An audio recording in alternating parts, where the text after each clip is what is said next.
Wouldn't have been doing this 3 months ago. You'd be dead.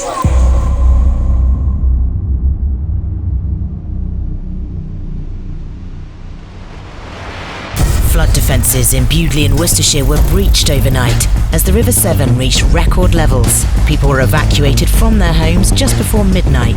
2 severe danger-to-life flood warnings are in place. On one side of the river, millions of pounds has been spent on flood defences and it stayed dry.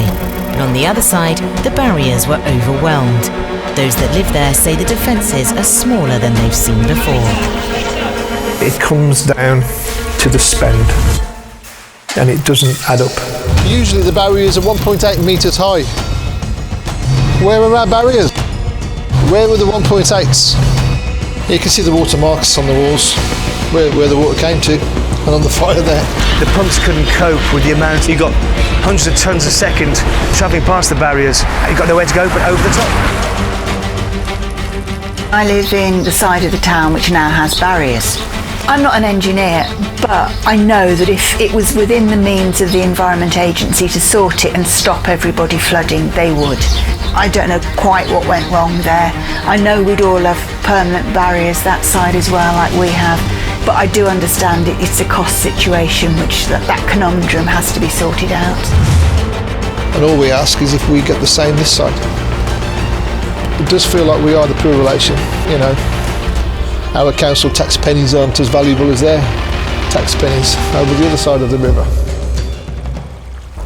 Do you think the right barriers would have done the job? Personally, yeah. Yeah, I do, because they're a lot higher, they're way bigger than me. Moving into this temporary accommodation, don't know how long for. We're coping so well with this whole thing because we're such a close family. We all get on really well, me and my sisters. I'll be asking questions to Boris Johnson in the lounge tomorrow. Yeah. Wow. Houses are completely flooded, and you weren't anywhere to be seen. Well, where were you? I'm obviously working around the clock. He's not coming. He's changed his mind.